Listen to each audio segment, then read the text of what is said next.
창세기 말씀 같이 봉독하도록 하겠습니다. 창세기 6장 5절부터 10절까지 말씀 같이 봉독하도록 하겠습니다. 창세기 6장 5절부터 10절까지인데요. 제가 5절 읽고 우리 10절까지 한 절씩 교독하도록 하겠습니다. 여호와께서 사람의 죄악이 세상에 가득함과 그의 마음으로 생각하는 모든 계획이 항상 악할 뿐임을 보시고 땅 위에 사람 지으셨음을 한탄하사 마음에 근심하시고 이르시되 내가 창조한 사람을 내가 지면에서 쓸어버리되 사람으로부터 가축과 기는 것과 공중의 새까지 그리하리니 이는 내가 그것들을 지었음을 한탄함이니라 하시니라. 그러나 노아는 여호와께 은혜를 입었더라. 이것이 노아의 족본이라. 노아는 의인이요 당대에 완전한 자라. 그는 하나님과 동행하였으며 세 아들을 낳았으니 셈과 함과 야벳이라. 아멘. 여기까지 봉독하겠습니다. 그 18세기 그 영적 그 대각성을 주도하고 또 전 세계 교회 가운데 또 오늘 이 시대 성도들 가운데 큰 이 신앙 영적인 영향력을 끼친 요한 웨슬레 라는 분, 여러분 아마 잘 아실 것입니다. 이분이 활동하셨던 그 1700년대죠. 산업혁명 이후에 각종 범죄가 아주 난무하고 사람들이 많이 자살하고 막 도박 이런 것들이 판을 치는 그런 시대였다고 합니다. 기독교도 교회도 막 이제 기득권 막 싸움을 한창 할 때 또 세상과 타협하고 있는 그 영적으로 굉장히 어두운 그 시대였는데요. 이분이 순수한 이 복음을 가지고 또 외치고 시대를 깨운, 교회를 깨운 이 사역을 감당하셨습니다. 이분이 요한 웨슬리인데 이분이 그 웨스트민스터 사원에 이제 기념비가 이분의 이름이 기념비가 적혀 있는데 이 요한 웨슬리가 했다라고 하는 이 세 마디 말을 그 웨스트민스터 사원에 새겨 놓았다고 하는데요. 여기에 보면 이 요한 웨슬리가 얼마나 능력 있는 신앙을 살았는지 또 이런 아름다운 사역을 했는지 이 세 마디 말 속에 저는 담겨 있다라고 생각합니다. 뭐라고 적혀 있냐면 세계가 나의 교구다. 아주 유명한 그런 말이죠. 세계가 나의 교구. 두 번째가 뭐냐면 하나님께서는 당신의 일꾼은 땅에 묻으시나 당신의 일은 계속해 나가십니다. 사람은 땅속에 묻히지만 하나님은 하나님의 일을 계속해 하신다. 진행하신다. 그리고 세 번째가 뭐냐면 세상에서 가장 좋은 것은 하나님께서 우리와 함께 하신다는 것이다. 이 세상에서 가장 좋은 것 하나님께서 우리와 함께 하신다. 저는 특별히 이 세 번째가 이 마음에 와 닿았습니다. 그렇구나. 요한 웨슬리가 이런 능력 있는 그런 신앙의 삶을 살았고 또 사역을 할 수 있었던 그 비밀이 바로 여기에 있었다라는 것. 하나님께서 나와 우리와 함께 하신다. 이 동행하심의 신앙, 바로 이것입니다. 오늘 우리가 읽은 이 창세기 6장에도 보면 하나님과 동행한 한 사람을 우리가 볼 수 있는데 바로 누구죠? 노아입니다. 노아도 마찬가지. 노아가 살고 있었던 그 시대, 그 5절에 보면 사람의 죄악이 세상에 가득함과 그의 마음으로 생각하는 모든 계획이 악할 뿐임을 보시고 세상이 이 죄악으로 가득했다. 사람들의 마음도 또 영도 이 죄로 오염이 되었다. 그래서 악할 뿐임을 보셨다. 이렇게 말씀하고 있습니다. 읽지는 않았지만 뒤에 나오는 11절에도 보면 그때 온 땅이 하나님 앞에 부패하여 포악함이 땅에 가득했다. 이렇게 말씀해요. 노아가 살던 그 시대 어떤 시대입니까? 영적으로 어두운 정도가 아니라 완전히 캄캄한 그런 시대. 그래서 하나님께서 사람 지으셨음을 한탄하실 만큼 그 정도. 그런 죄악이 가득한 그 시대 가운데 하나님께서 그 다음 세대를 이끌어 가실 한 사람을 택하시게 되는데 지목하시는데 그 사람이 누구입니까? 바로 노아죠. 노아. 그래서 9절에 이렇게 말씀합니다. 노아는 의인이요 당대에 완전한 자라. 그는 하나님과 동행하였으며. 노아에 대해서 아주 간단하게 성경은 말씀하고 있습니다. 의인이요 완전한 사람, 의로운 사람이고 흠이 없는 그런 사람이죠. 근데 마지막에 뭐라고 말씀하고 있습니까? 하나님과 동행했다. 하나님과 동행하는 사람. 자, 그렇다면 반대로 우리가 여기 성경에는 나와 있지 않지만 노아와 같은 시대에 살고 있었던 사람들은 어떤 사람들이었을까 추측할 수 있죠. 노아가 하나님과 동행했다면 다른 사람들은 어떤 삶을 살았다는 것을 추측할 수가 있죠. 하나님과 동행하지 않았다. 같은 시대를 살았는데 어떤 사람들은 하나님과 동행하지 않았고 노아는 하나님과 동행했다. 저는 이것을 보면서 이 시대 가운데도 얼마든지 이렇게 나누어 줄 수 있다는 것을 생각해 보게 됩니다. 같은 시대 살아도 정말 하나님과 동행하는 사람이 있는가 하면 그렇지 않은 사람들 있을 수 있다는 거죠. 멀리 세상 속에서 찾지 않더라도 오늘 우리 교회 가운데도 마찬가지예요. 그럴 수 있다. 정말 신앙생활 하면서 같이 신앙생활 하지만 정말 그 삶 속에 진정으로 주님과 동행하면서 살아가고 있는 사람이 있는가 하면 그렇지 않은 그런 사람 있을 수 있다는 거죠. 여러분, 우리가 살고 있는 이 시대도 얼마나 죄악이 가득한 그런 시대인지 모릅니다. 죄의 그림자가 온 세상을 덮고 있고 갖가지 동성애라든가 여러 가지 추악한 그런 범죄들이 난무하고 또 그것을 막 장려하는 그런 시대 가운데, 영적으로 어두운 시대 가운데 우리가 살고 있죠. 심지어 그런 영적인 그 어두움은요 이제 교회 안에도 밀려오고 교회 성도들의 마음, 어떤 그 신앙까지도 덮으려고 하는 그런 시대 속에 우리가 살고 있음을 보게 됩니다. 자, 이런 세대 가운데 하나님께서 정말 찾으시는 사람이 있다면 누구일까? 저는 분명히 믿는 것, 하나님과 동행하는 사람인 줄 믿습니다. 하나님과 동행하는 사람.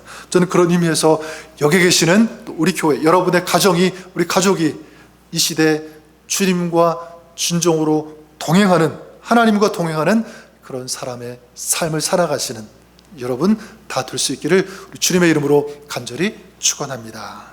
자, 그러면은요, 하나님과 동행한다는 것은 어떤 것일까? 여기에 대해서 노아가 하나님과 동행했다는 것을 알 수 있는 단서가 되는 그런 말씀 한 절 우리가 볼 수가 있는데 바로 8절 말씀입니다. 8절에 보면 이렇게 말씀하죠. 그러나 노아는 여호와께 은혜를 입었더라. 은혜를 입었더라.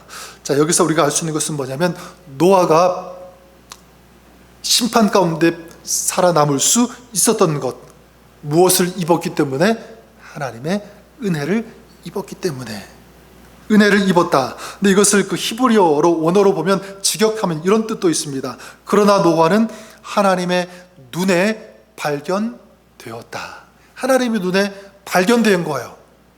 그리고 그에게 하나님께서 은혜를 베풀어 주셨고 노아는 은혜를 입었다라고 볼 수 있는 것입니다. 자, 이건 그러니까 어떻게 이걸 의미를 전달할 수 있냐면 노아가 하나님께로부터 은혜를 입게 된 것은 무엇이냐면 주님의 눈에 볼 때 노아의 그 삶 속에 기뻐하실 만한 뭔가가 있었다라는 것입니다. 하나님의 눈에 그걸 보시고 그에게 은혜를 주셨다라고 볼 수 있는 거죠. 자, 무엇을 알 수 있냐면 노아는 하나님의 은혜를 입기 위해서 어떻게 한 거죠?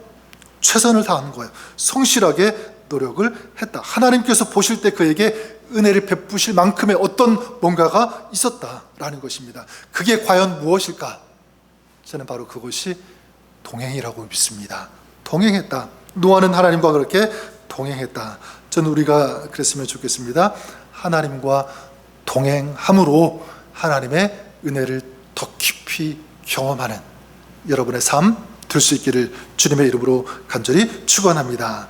자, 그러면 어떻게 하는 것이 주님과 동행하는 것일까라는 거죠. 어떻게 하는 것이 주님과 동행하는 것일까? 여기에 대해서 여러 가지로 설명하고 정의할 수 있겠지만 세 가지만 본다면 첫 번째는요, 하나님과 친밀한 것, 이렇게 말씀드리고 싶어요. 하나님과 친밀한 것. 이건 진짜 있었던 일은 아니고요. 어떤 그 사람이 그 프리웨이를 막 달리고 있었는데, 운전을 하면서 달리고 있었는데 그때 닭 한 마리가 슝 하고 차를 추월해서 지나간 거예요. 차도 굉장히 빠른데 닭이 훨씬 더 빨리 다니까 막 그 운전하는 사람이 깜짝 놀라는 거예요. 아니, 세상에 어떻게 저런 빠르게 달리는 닭이 있지. 그러면서 막 그 닭을 쫓아가는데 워낙 빨리 달리니까 그 닭을 쫓아가지는 못했고, 멀리 보니까 그 닭이 어떤 농장 안으로 들어가는 것을 알게 된 거예요. 그래서 그 농장 안에 이제 들어가서 농장 주인에게 이제 얘기했습니다. 내가 조금 전에 차보다도 빨리 달리는 닭을 보았는데 그 닭을 나에게 팔았으면 좋겠다. 내가 사겠다. 그래서 내가 1,000불을 줄 테니까 그 닭을 나에게 파시오, 이렇게 얘기했습니다. 그랬더니 이 농장 주인이 얘기하기를 자기는 그 닭을 팔 수 없다고 그렇게 얘기합니다. 너무 적게 불렀나 이렇게 생각하고 2,000불 주겠다 그랬더니 그래도 자기는 팔 수가 없대요.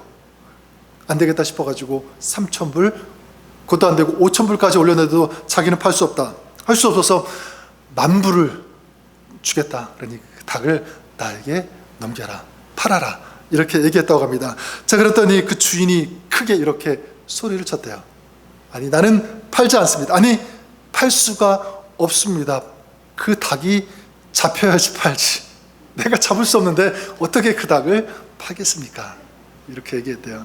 이게 좀 웃기는 얘기지만 한 가지 교훈이 있다고 생각해요. 그게 뭐냐면, 여러분, 주인에게 잡히지 않는다, 그런 닭은 사실 무용지물, 무용치 닭이라고 해야 되나요? 하여튼 주인에게 잡히지 않으면 아무런 쓸모가 없다. 이걸 우리하고 좀 연관 짓는다면, 우리도 주님께 붙잡히지 않으면, 다시 말해서 주님과 함께 하지 않으면, 주님과 동행하지 않으면 주님께서 그 인생을 쓰실 수 없다, 이렇게 말씀드리고 싶어요.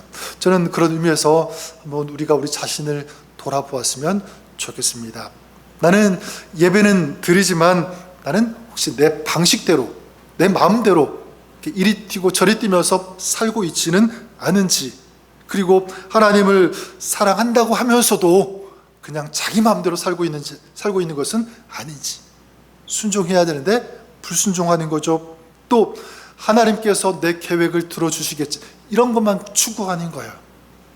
그리고 특별히 내가 원할 때, 필요할 때만 하나님을 찾고 있는 것은 아닌지, 이런 모습들, 저는 이런 모습이 아니라 예배 때만이 아니라 삶 전체, 우리 삶 모든 그 시간을 하나님께 드리는 마음으로 살아가는 그런 우리의 삶, 우리의 예배가 되었으면 좋겠습니다. 또한 하나님을 사랑함으로 순종하는 거죠.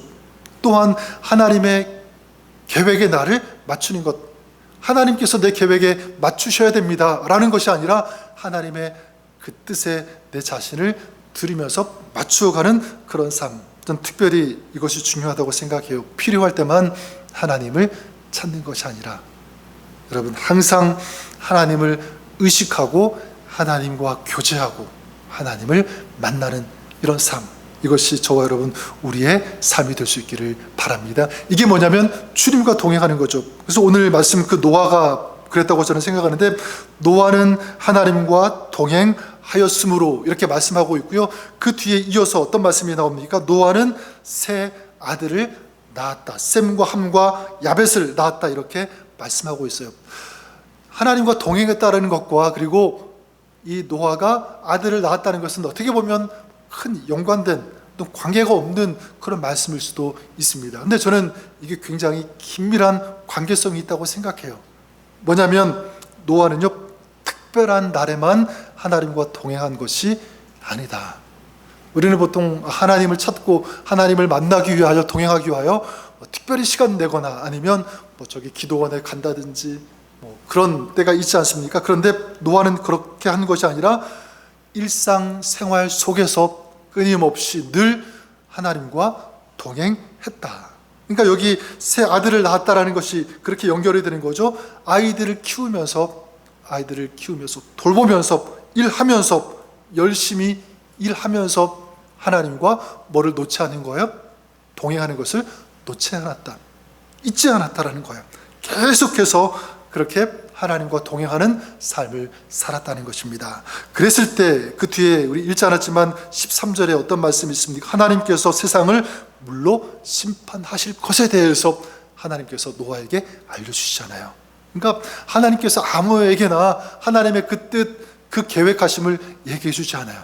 친밀하니까, 통하니까 그에게 얘기해 주셨다는 사실입니다. 이 노아가 의인이고 완전한 사람이 될 수 있었던 그 비밀은 어디에서 나옵니까? 바로 하나님과 동행, 여기 있었던 거예요. 근데 반면에 다른 사람들은 어떻게 했습니까? 하나님과 동행하지 않으니까 이 죄악의 파도에 완전히 묻히는 그런 인생이 되고 말았다는 거예요. 하지만 노아는 어땠습니까? 갖가지 이 죄악이 난무하는 가득한 그런 세상 속에 어떻게 했습니까? 거기에서도 넘어가지 않죠. 그것을 이기는 능력 있는 그런 신앙의 삶을 살 수 있었다. 무엇 때문에? 바로 하나님과 동행이기 때문에. 저는 우리가 이렇게 주님과 동행하는 삶이 될 수 있기를 바랍니다. 동행한다는 것 여러분 절대로 어려운 것 아니에요. 뭐 동행하는 것 이렇게 저렇게 막 매뉴얼이 있어가지고 거기에 맞추는 것이 뭐 동행하는 삶처럼 이렇게 얘기할 때가, 그렇게 느낄 때, 그렇게 배울 때가 참 많이 있지만 그런 것이 아니다. 동행은요, 그냥 우리가 살아가면서 숨쉬는 순간순간 하나님을 의식하고 하나님을 부르고 하나님께서 내 옆에 계시고 또 나를 주목하고 계신다는 사실을 인식하는 거예요. 인정하는 것입니다. 그리고 할 수만 있다면 순간순간마다 주님을 부르는 거죠. 아침에 일어나자마자 하나님 감사합니다. 오늘 저에게 새 날을 주심 감사합니다. 오늘도 주님께서 내 삶을 인도해 주십시오. 맡기는 거죠. 주님 부르는 거예요. 도우심을 구하는 것입니다. 이런 삶이 연결되어질 때 여러분, 그 삶은 무엇으로 채워지는 삶이 되는 거죠? 주님과 동행하는 삶이 되는 줄 믿습니다. 전 여러분들이 그럴 수 있기를 바라고요. 또한 두 번째, 주님과 동행하는 것 어떤 것이 있을까? 저는 바로 기도라고 믿습니다. 기도하는 삶이 무슨 삶이냐면 바로 동행하는 삶이다. 그래서 오늘 말씀 그 8절에 보면 노아는 여호와께 은혜를 입었더라 이렇게 말씀하고 있는데, 여기에는요 이런 뜻도 있습니다. 노아는 하나님의 은혜를 찾았다. 은혜를 입었더라. 그 속에 숨겨있는 그 의미는 뭐냐면 노아는 하나님의 은혜를 찾았다. 무슨 의미가 있는 거죠? 그렇게 하나님의 도우심을 구했다는 거야. 기도했다는 것입니다. 그럴 때 하나님께서 그에게 은혜를 입혀주셨다, 허락하셨다라는 것입니다. 어떤 그 사모님이 쓰신 책, 이분이 그 비행기 항공사에 근무한 그런 분인데요. 그러니까 이 비행기 이렇게 타다 보면 위험한 일이 얼마나 많이 있겠습니까? 한 번은 그 일본 상공 위를 이제 비행기가 날아가고 있었는데 갑자기 비행기 조종실에서 안내 방송이 나왔다고 합니다. 한쪽 날개에 화재가 발생했다는 거예요. 엔진에 불이 붙어서 어떻게 될지 모르니까 다들 긴장하고 안전벨트 매고 그렇게 조심하고 있으라고 그랬대요. 근데 평소에 막 하나님이 없다, 신은 없다라고 막 그렇게 주장하면서 이 사모님을 막 못마땅하게 여기던 그 남자 승무원이 있었는데, 비행기가 이제 엔진에 불이 붙었으니까 추락할 수도 있잖아요. 얼마나 겁이 나겠습니까? 그래서 이 승무원이, 이 사모님 그때 이제 승무원으로 일할 때 앞에 찾아오더니 우리를 위해서 기도해 달라, 비행기가 안전하게 도착할 수 있도록 막 그렇게 이제 기도해 달라고 요청을 했다고 합니다. 그때 이제 사모님이 그분과 함께 이제 기도를 하는데, 기도하는 중간 거의 이제 마칠 그 무렵에 또다시 이제 안내 방송이 나왔다고 해요. 뭐라고 나오냐면, 승객 여러분 안심하십시오. 무슨 영문인지는 모르지만 여객기 우편 날개에 붙었던 그 엔진 불이 꺼졌습니다. 이렇게 얘기했대요. 이제 우리는 곧 안전하게 공항에 도착할 예정입니다. 방송이 나왔대요. 막 승객들은 손뼉을 치면서 환호성을 질렀고, 이 남자 승무원도 막 그 바닥에 무릎을 그대로 꿇은 채 울고 있었고요. 또 이 사모님도 하나님께 감사하면서 함께 또 우는 이런 간증을 들어보았습니다. 여러분, 오늘 말씀 보면 그 노아도 저는 그랬다고 생각해요. 하나님과 동행하면서 하나님의 도우심, 그 인도하심을 구했을 때 어떻게 되었습니까? 노아 그리고 그의 가족이 어떻게 되었죠? 모든 사람들이 물로 심판을 받는 그때 그들은 살았어요. 그렇지 않습니까? 여러분, 이게 우리에게 어떤 메시지가 되냐면, 우리도 하나님의 은혜를 구하면 하나님께서 구하는 자에게, 기도하는 자에게 은혜를 베풀어 주심을 믿습니다. 하나님과 동행한다는 것 바로 무엇입니까? 끊임없이 이렇게 하나님의 도우심, 인도하심, 그 은혜를 구하는 그 기도가 있을 때 하나님과 동행하는 삶이 될 수 있는 거죠. 저는 여러분 우리의 삶이 될 수 있기를 바랍니다. 그래서 기도하는 것, 우리가 매일 매 순간 다 기도할 수 없지만 먼저는 기도의 시간을 정해놓고요, 기도하는 거예요. 아침이든 점심이든 자기 전이든 어떤 시간 정해서 그 기도 시간에 기도함으로 주님을 만나고 교제하고 특별히 하나님의 그 은혜, 도우심을 구하는 것입니다. 그리고 할 수만 있다면 매 순간 항상 기도하라고 했으니까, 그렇죠? 항상 기도하는 거예요. 어떤 자리에 있든지 주님 도와주십시오. 저와 함께 해주십시오. 제가 오늘 어디에 가는데 그 자리에 주님께서 함께 해 주십시오. 그리고 누구를 만나는데 제 입술을 주님께서 주장하셔서 그 사람에게 꼭 필요한 그런 말을 할 수 있도록 도와주십시오. 오늘 제가 어떤 사역을 감당해야 되는데 저는 부족합니다. 연약합니다. 하나님이 저와 함께 하셔서 도와주십시오.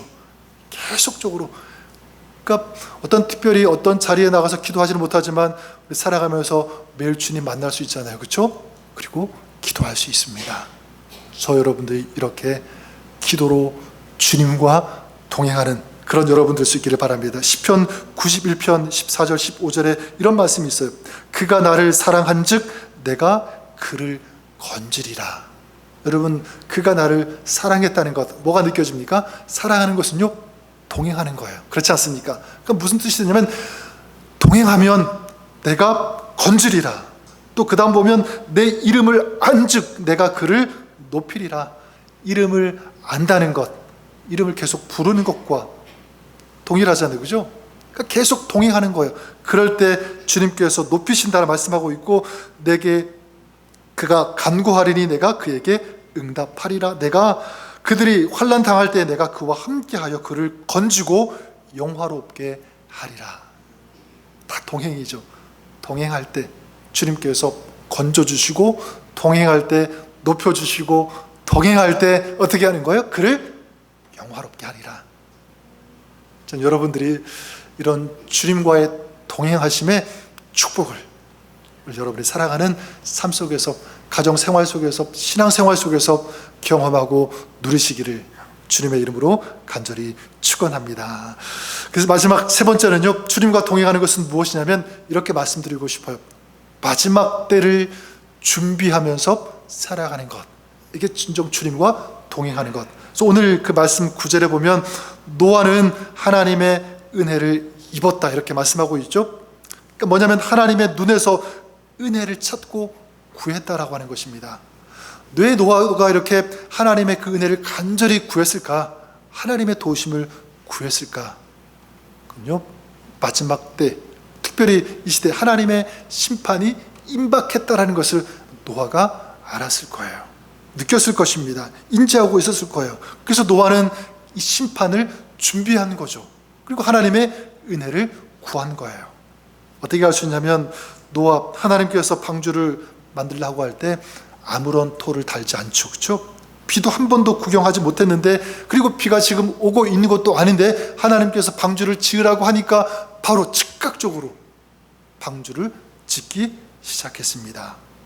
여러분, 뭐를 한 거죠? 하나님의 때, 심판의 때를 준비했다라고 볼 수 있는 거예요. 저 여러분, 우리가 그럴 수 있기를 바랍니다. 여러분, 언제 참으로 주님과 동행하는 삶을 살 수 있는가? 언제 진정으로 주님을 위한 삶이 될 수 있는가라고 할 때 마찬가지. 주님께서 우리를 부르시는 그 날이 있음을 인식할 때, 인지할 때예요. 마지막 때 우리 인생을 주님께서 부르시고 결산할 때가 있다는 것, 온다는 것을 알 때 우리는 그 날을 준비하는, 기다리면서 살 수 있는 그런 삶이 되는 것입니다. 여러분, 오늘 주님과 동행하면서 주님께서 원하시는 삶을 그렇게 그려나가시는 여러분, 우리가 될 수 있기를 바랍니다. 우리가 비록 이 땅에서 살지만 이 땅이 전부가 아니잖아요. 그죠? 다른 이 땅을 디디고 살지만 여러분, 우리의 이 영적인 눈은 어디를 바라보고 있어야 되냐면 주님께서 다시 오시는 그 날, 그 하늘나라를 바라보면서 그 날을 준비하는 그런 인생, 우리의 삶이 되어야 될 줄 믿습니다. 저는 이 말씀 한 절 좀 소개하고 마치고 싶은데요. 미가서 6장 8절 말씀 한번 읽어드리면 이렇습니다. 여호와께서 내게, 우리에게죠, 구하시는 것은 오직 정의를 행하며 인자를 사랑하며 겸손하게 내 하나님과 함께 행하는 것이 아니냐.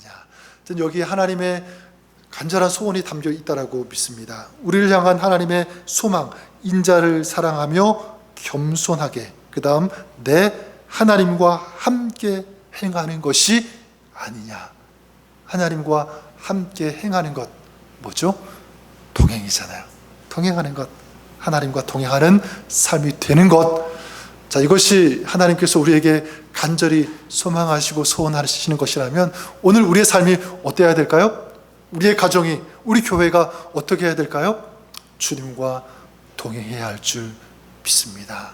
주님과 친밀하고 기도하고 예배를 통해서 특별히 주님께서 우리를 부르시는 그날이 있음을 알고 최선을 다해서 주님을 따르고 주님을 닮아가면서 주님의 뜻을 이루어가기 위해서 순종하는 그런 삶, 이렇게 주님과 동행하는 오늘 여러분의 삶, 앞으로의 모든 여러분의 삶이 될 수 있기를 우리 주님의 이름으로 간절히 축원합니다. 한번 기도하겠습니다. 자비로우신 하나님 아버지, 오늘 우리의 삶이 진정으로 주님과 동행하는 삶이 되기를 소망하고 또 결단합니다. 교회는 나오지만 신앙생활은 하지만 그러나 주님과 동행하지 않는 그런 모습 참 많이 있음을 보게 됩니다. 주님, 그런 저희들을 불쌍히 여겨주시고 용서하여 주옵소서. 어떤 자리에 있든지 어떤 상황 가운데 있든지 주님을 의식하고 코람되어 주님 앞에 내가 서 있다는 것을 인정하고 주님을 부르고 기도하면서 또 예배하면서 또 주의 말씀대로 순종하면서 살아가는 이런 아름다운 동행의 삶 살아가는 저희들 되게 하여 주옵소서.